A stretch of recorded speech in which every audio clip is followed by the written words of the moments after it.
Take me back to a place where I felt at home. Take me back to a day when we weren't alone. Take me back to an age when the world felt small. Farisa tidak akan pernah mengakui Benny sebagai ayahnya. Bahkan untuk mengakui sebagai ayah kandungnya, ia tidak akan pernah mau. Walau ia sangat menyayangi ibunya, ibu yang mengandung dan telah merawatnya di tengah perlakuan Benny yang semena-mena. Dalam hening itu, Farisa memeluk ibunya. Ia sebenarnya merasa takut terhadap Benny yang selalu memarahinya. Mungkin saat di rumah nanti, ia akan dimarahi oleh Benny karena selalu menolak saat dijodohkan. Benny sudah berusaha agar anak perempuannya itu menikah. Ia sebenarnya tidak peduli jika ia harus menikah dengan siapa. Karena ia sudah dihina dan diejek oleh rekan-rekan bisnisnya. Mereka mengatakan bahwa Farisa tidak memiliki ketertarikan kepada seorang lelaki. Dasar anak tidak tahu diri. Membuat orang malu dan membuatku jadi bahan tertawaan orang lain. Mereka bilang kamu itu gak ada ketertarikan kepada lelaki, Farisa. Geram Benny sambil menyetir. Tenang, ya. Mungkin dia belum mendapatkan yang cocok, kata Ashari menenangkan Benny yang meledak-ledak itu. Bagaimana bisa tenang? Mereka mengatakan semuanya bahwa Farisa menyukai sesama jenis, ketus Benny pada istrinya. Ashari diam setelah mendengar perkataan suaminya. Namun ia tidak percaya begitu saja. Namun perasaan seorang ibu pasti tahu bagaimana anaknya. Jelas ia tahu perlakuan Benny selama ini. Ia tidak segan memukul atau berbuat sesuatu yang kejam. Farisa pun sering menjadi bulan-bulanan Benny dan hal itu membuat Farisa marah dan membenci lelaki. Bukan Farisa tidak pernah memiliki pacar lelaki, ia pernah juga memiliki pacar yang tampan dan ia baru tahu sifat pacarnya yang suka selingkuh dan juga bersikap kasar padanya. Bahkan sering saat pulang ke rumah dalam keadaan wajahnya memar karena dituduh oleh pacarnya. Karena ia juga tidak mau melayani nafsu pacarnya. Pada saat itulah, Farisa tidak pernah percaya pada lelaki manapun. Ia telah menutup pintu hatinya untuk semua lelaki yang mau menikahinya. Walau orang itu adalah pria tampan atau kaya sekalipun. Yah, kamu jangan terlalu keras pada putri kita. Ashari berkata lirih pada Benny walau tahu tidak akan digubris. Benny mengendarai mobilnya sampai ia tiba di rumah mewah.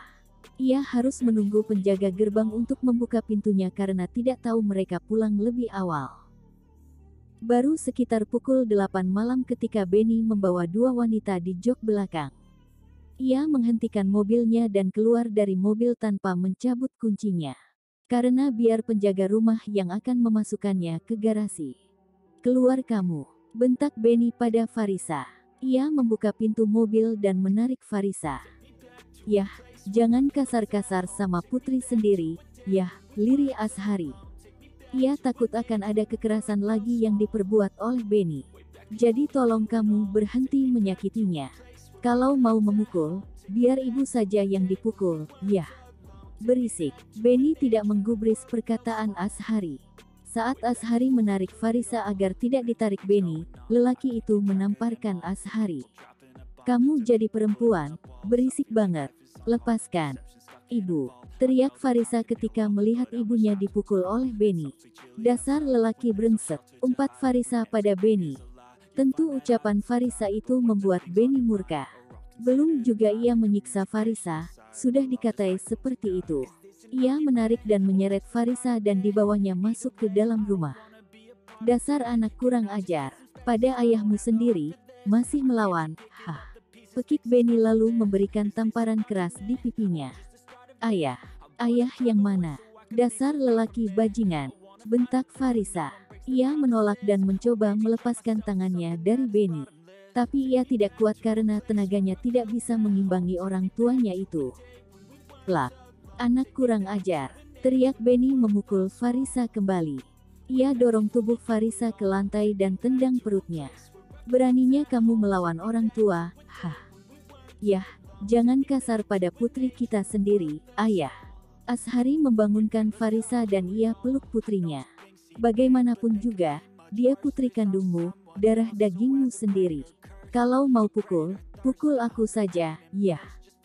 Azhari menjadi seorang ibu dan sekaligus yang selalu membela Farisa agar tidak disakiti oleh Benny. Namun Farisa tidak mau mengakui Benny sebagai ayahnya. Sudah berbulan-bulan Benny tidak pulang ke rumah karena kesibukannya.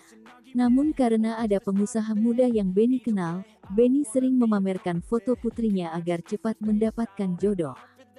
Tetapi sudah puluhan pria yang ia kenalkan, tak satupun dari mereka yang diterima oleh Farisa. Karena penolakan Farisa yang berkali-kali itu, membuat Benny geram dan sudah pasrah akan semuanya. Ia tidak mau lagi berusaha menjodohkan Farisa. Tapi ia tidak mau Farisa menjadi perawan tua yang tidak menikah. Baiklah, mungkin kali ini aku akan memaafkannya. Tapi ayah malu. Ayah malu karena memiliki putri yang sudah berumur 30 tahun tapi belum juga menikah. Apa kata orang? Coba. Mereka mengatakan kalau putri kita menyukai sesama jenis. Apa ini yang kamu inginkan? Memiliki putri yang tidak normal. Itu sungguh membuatku malu. Itu hanya omongan orang saja, ya.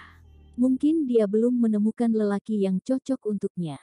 Kalau dia sudah menemukan lelaki yang cocok, mungkin dia akan menikah dengannya. Pah, tutur Azhari mencoba menenangkan Benny. Kalau itu hanya omongan orang, buktikan.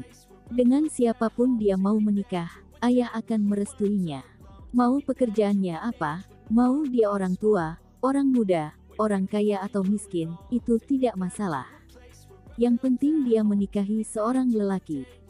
Benny meninggalkan mereka karena sudah lelah. Ia menarik dasinya dan melepaskan sepatunya. Ia masuk ke dalam kamarnya dan kemudian menuju ke kamar mandi untuk membersihkan wajahnya dan tangannya yang terkena darah Farisa. Bangun ayo, nak, kamu jangan diambil omongan ayahmu. Azhari membangunkan Farisa dan membawanya duduk. Ernie, seru Azhari memanggil pembantunya. Tak seberapa lama, seorang wanita muda menghampiri. Ia merupakan seorang asisten rumah tangga di rumah besar itu. Ia terburu-buru keluar dari kamarnya ketika ia dipanggil oleh Azhari. Iya, nya, non Farisa kenapa, nya? Tanya Ernie khawatir. Ia melihat tanda-tanda kekerasan dari Benny dan membuatnya ngeri. Ernie jongkok di depan Farisa dan melihat luka lebam di wajah dan ia merasa ngilu saat melihatnya. Hanya meringis membayangkan bagaimana rasa sakit yang dirasakan nona mudanya itu. Sudah, jangan banyak tanya. Ambilkan obat untuk mengobatinya segera. Perintah Azhari pada pembantunya. Iya, nya. Ernie ambil dulu obatnya, ya. Ucap Ernie lalu meninggalkan tempat itu dengan segera. Ia pun segera mengambil kotak obat untuk mengobati luka Farisa. Sayang, kamu jangan selalu melawan ayahmu. Dia hanya ingin kamu menikah dan bahagia. Orang tua mana yang tidak bahagia kalau anaknya menikah, Katakan sama ibu, apa kriteria untuk calon menantu ibu, Aku nggak mau menikah, Bu. Aku mau sama ibu saja, pungkas Farisa. Dalam hidup, ia membenci lelaki yang seperti Benny. Tentu saja ia tidak mau menikah dengan orang yang seperti Benny. Lalu, ibu ingin kamu segera menikah, nak. Apakah kamu nggak mau melihat ibu bahagia? Tanya Azhari sembari mengusap rambut anaknya. Or maybe drown myself in something that is bottomless. Take me back to a place where I felt at home. Take me back.